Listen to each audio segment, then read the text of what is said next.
Bonjour, bonjour les Africains, bonjour les Africains descendants. Bonjour bonjour le Burkina Faso, bonjour les Burkinabés, bonjour les États de l'AES. Je suis le professeur Alphonse Mpeke, le fondateur de la coaphrologie, la nouvelle science africaine pour la restauration, la justice, l'ordre, la dignité, la renaissance et le nouvel ordre africain mondial. Ce matin, je voudrais partager ma réflexion et celle de l'Institut des études du monde africain contemporain par rapport à la nouvelle décision courageuse prise par le président Ibrahim Traoré quant à l'élimination, à la dissolution totale des partis politiques au Burkina Faso. Compte tenu du fait que cela va avoir des implications justement sociales et sociétales, même politiques, nous avons voulu ici apporter notre contribution par rapport à justement cet état de choses et justement non seulement présenter un aspect d'abord des conséquences que cela va avoir sur disons l'étendue nationale du Burkina Faso, mais aussi qu'est-ce que qu'est-ce que le Burkina Faso peut faire pour justement amortir ce vide que va présenter des partis politiques. Donc, pour nous, c'est une décision d'abord qui est une décision assez importante, une décision courageuse que nous encourageons beaucoup. Et au sein de la coaphrologie, qui est développée par le professeur Alphonse Mpeke que je suis, qui propose une approche scientifique et philosophique de la gestion des sociétés africaines en se basant justement sur les valeurs endogènes, c'est-à-dire la solidarité, le respect des aînés, le consensus, plutôt que sur des modèles importés qui s'axent sur la compétition, par exemple. Sous ce prisme-là, la suspension des partis politiques au Burkina Faso n'est pas forcément vue comme un vide, mais comme une opportunité de retourner à la palabre constructive. D'abord, il faut qu'on commence à voir l'aspect visionnaire. On parle donc de la vision coaphrologique qui épouse ici avec la vision du président Ibrahim Traoré. Donc, la vision coaphrologique du rôle des autorités coutumières. Pour la coaphrologie, l'autorité n'est pas une domination, mais une fonction de régulation sociale. Les chefs coutumiers et religieux deviennent alors des piliers de stabilité. En petit point, nous avons la légitimité de continuité. C'est-à-dire, contrairement aux partis qui naissent et meurent, l'autorité coutumière est pérenne. Elle assure la transition entre le passé et le futur. Ça, c'est très fondamental, c'est très puissant, c'est très essentiel. En deuxième point, le rôle de médiateur, le Naba, c'est-à-dire le vénérable. En l'absence de partis, les litiges sociaux et les besoins de population remontent vers le chef, qui agit comme une soupape de sécurité pour éviter les explosions sociales. En troisième point, c'est l'arbitrage impartial, là où le parti politique cherche la division, majorité contre opposition. Le prisme coaphrologique privilégie le consensus. Le chef ne tranche pas pour un camp, il travaille à réconcilier les positions pour l'intérêt de la communauté. En deuxième grand point, la solution pour éviter les dérives, selon le principe que je propose, du professeur Mpeke, que je professeur. Donc le professeur Mpeke, que je suis, insiste sur l'idée que l'Afrique doit inventer sa propre modernité. Voici comment structurer le non-partisme actuelle, c'est-à-dire l'effacement complet des partis politiques, le vide que cela va causer. Donc d'abord, il y a l'institutionnalisation du Conseil des sages. Il faut un Conseil des sages. Plutôt que de laisser les chefs dans l'informel, la solution serait de créer un haut conseil des autorités traditionnelles. Ce conseil ne ferait pas que la politique politicienne, mais validerait bien sûr les grandes orientations nationales pour s'assurer qu'elles respectent l'identité et l'éthique du pays. La démocratie de proximité, ça c'était très important, c'était très voulu nécessairement souhaité par beaucoup d'Africains qui veulent justement qu'on puisse évoluer vers quelque chose de plus décent, plus sain. Donc au lieu d'une dynamique, ça veut dire qu'une pyramide où le sommet décide de tout, la coiffologie suggère des cercles concentriques. C'est-à-dire le vide des partis politiques est comblé par des assemblées villageoises. Les décisions montent du bas vers le haut, validées à chaque étape par les autorités morales locales. Et puis il y a l'éducation à la citoyenneté de la responsabilité. Donc le vide politique ne doit pas être rempli par le fanatisme. C'est-à-dire la solution réside ici dans l'enseignement des valeurs coiffologiques dès l'école. Apprendre, moi je dirais même dès l'école primaire, apprendre aux jeunes que l'engagement pour la patrie, le FASO, est un devoir sacré qui dépasse l'appartenance à un parti politique. Un troisième grand point, c'est le risque, disons, la politisation du sacré. Donc, on veut ici insister sur le fait, justement, j'insiste sur le fait que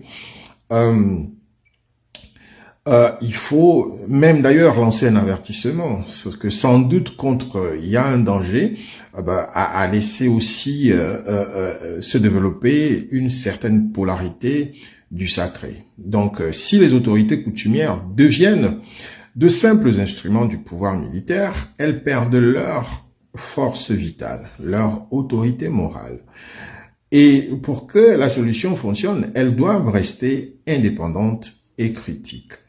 En résumé, dans l'optique de la coiffologie, le Burkina Faso, à l'occasion de passer d'une démocratie de compétition, souvent source de conflits, à une démocratie de concertation basée sur ses racines.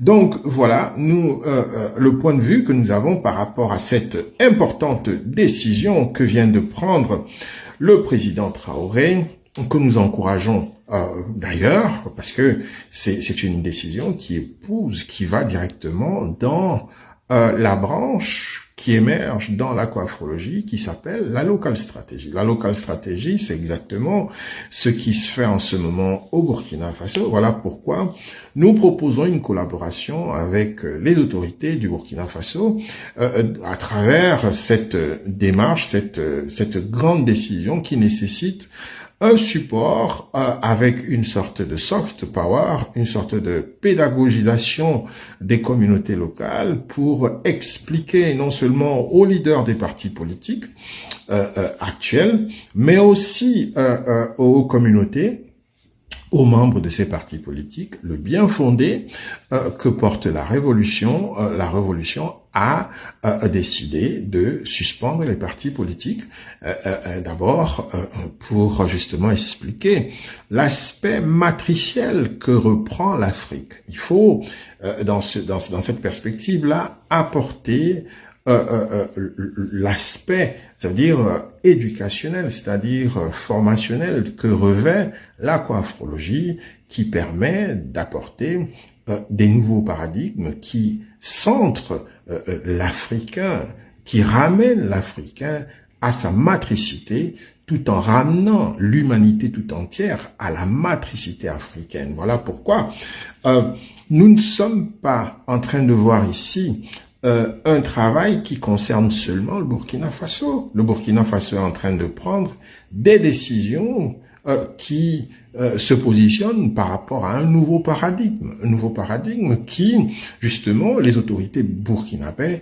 sont conscientes, ont entre les mains, et c'est le même paradigme qui, justement, émerge du travail scientifique que nous faisons au sein de l'aquaforologie, qui veut une nouvelle, ça veut dire une nouvelle perception de l'Afrique par les Africains, par nous-mêmes, et une prise en considération et une mise en exergue, justement, de nouveaux concepts scientifiques qui nous permettent de théoriser ce que les autorités de l'AES sont aujourd'hui en train de mettre de façon pratique.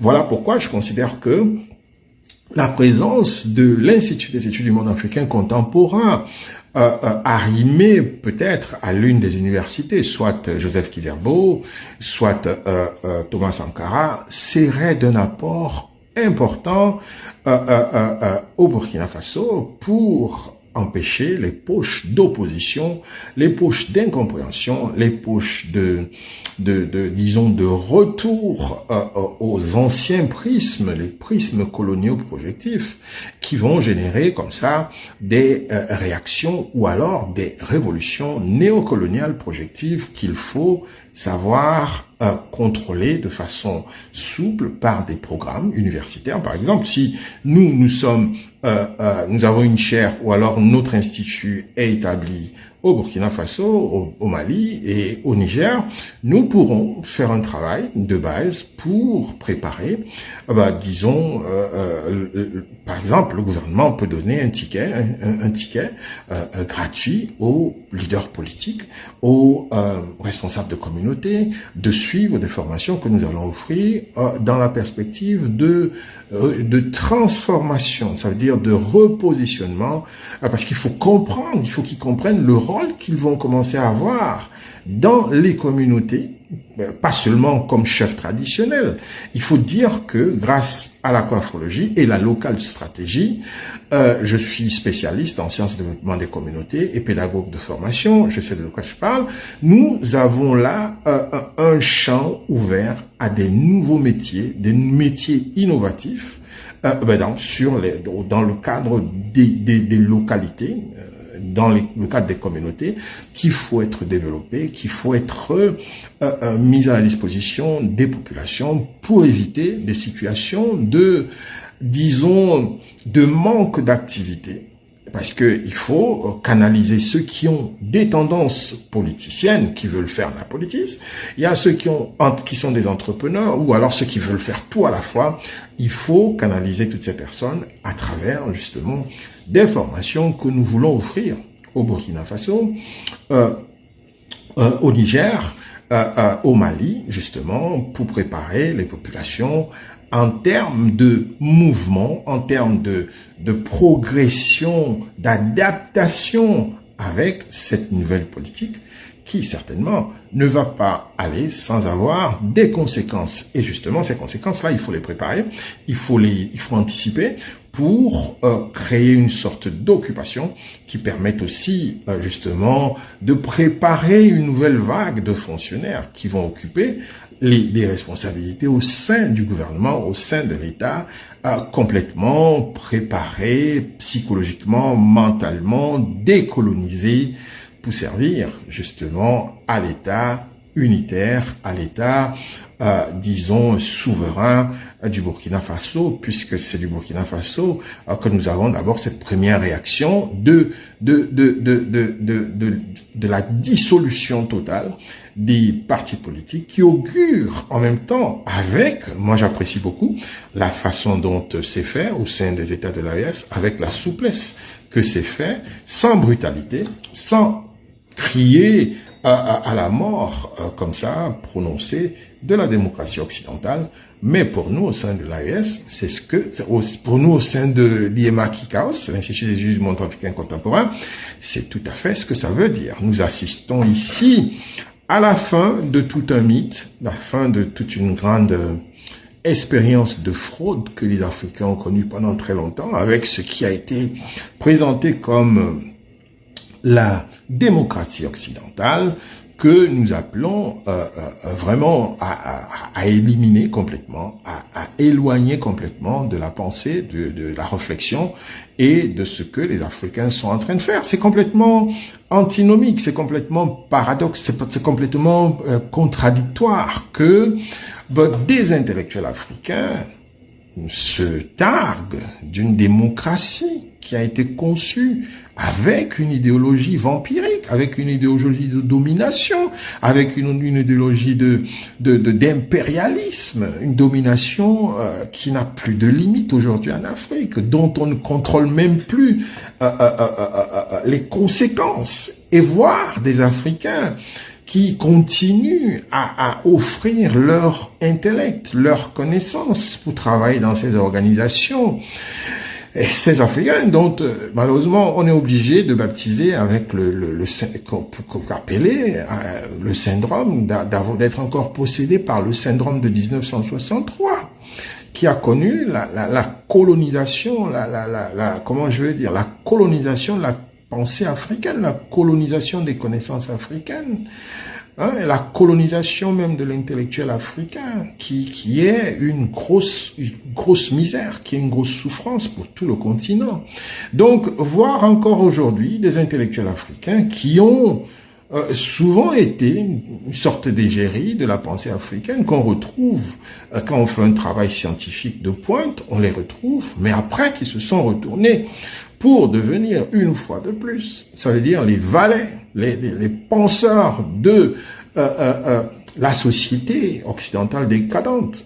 C'est déplorable. Voilà pourquoi nous sommes très satisfaits de cette décision du président Traoré, avec l'espoir que ces décisions sont des nouveaux modèles qui vont avoir un impact sur tout le continent africain. Et nous veillerons justement, voilà pourquoi au sein de l'Institut des études du monde africain contemporain, nous veillons à ce que ces idées-là aient une répercussion, une continuité, une progression sur le champ, disons, politique africain, pour présenter cette nouvelle façon, cette nouvelle approche de la politique, de faire la politique que nous présentent les États de l'AES et que les autres Africains, les autres États africains doivent justement voir. Voilà, c'est là où nous voyons, on le disait encore il y a quelque temps, dans l'une de nos capsules, que l'AES représentait une sorte de menace pour, disons,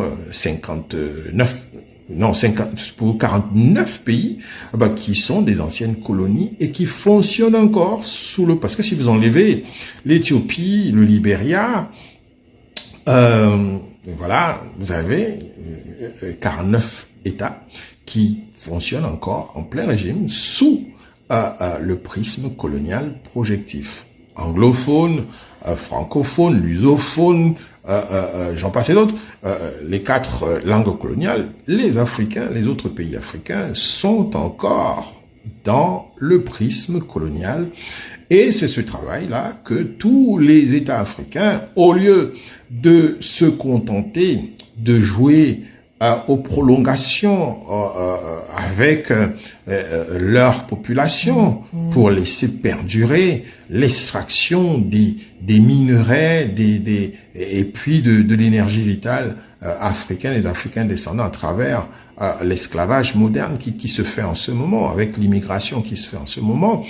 Il faut présenter quelque chose d'alternatif. Et en termes d'alternatif, nous voyons à travers les États de l'AES un avenir de la renaissance africaine, une renaissance globale qu'il faut saisir. Voilà pourquoi nous invitons tout le monde, tous les Africains descendants, à s'investir, à s'inscrire au sein de notre organisation Global Quafro, pour pouvoir comme ça recenser des personnes, des intellectuels, des personnes ressources comme des ambassadeurs pour nous, pour mettre sur pied des structures ici, d'abord en Europe, et puis après, aller sur le continent africain où notre matière grise, là, nous sommes appelés à servir la mère patrie.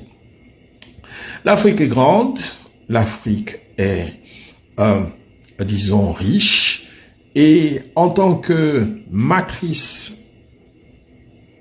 de notre humanité, l'Afrique n'est pas seulement le berceau, c'est la mère qui sait rétribuer les enfants, qui lui donne les honneurs qu'elle mérite d'être la terre où ont marché les premiers hommes, la terre où on pensait les premiers hommes, la terre où on réfléchit, la terre où on crée, la terre où a émergé, ou alors ont émergé les premières sciences. Cette terre-là continue à montrer de quoi est-ce qu'elle est capable à travers des scientifiques comme moi, le professeur Alphonse Mbeke, qui fait résonner à nouveau, disons, le génie africain à travers cette nouvelle science qui s'appelle l'aquaphologie, qui nous permet non pas seulement de penser à la, disons, la centralité, la matricité africaine, mais la matricité de la pluriversalité de la pensée même africaine. Voilà. Donc, c'est tout dire, c'est tout vous faire comprendre que les agitations suprémacistes, impérialistes, à gauche et à droite, coloristes, j'en passe et d'autres, quand vous avez découvert l'aquaphologie, tout cela va vous passer par-dessus et ne vous fera plus aucun effet. Retrouvez donc la suprématie africaine, pas dans le sens de la domination des autres, mais dans le sens de restaurer ce que nous espérons, nous estimons que l'Afrique doit être. C'est-à-dire un pôle central, le pôle matriciel dont il doit être. Pas un pôle, tout simplement, un pôle d'extraction, de vol, de récupération, et puis d'imposition de programmes, de structures qui abruitissent les gens.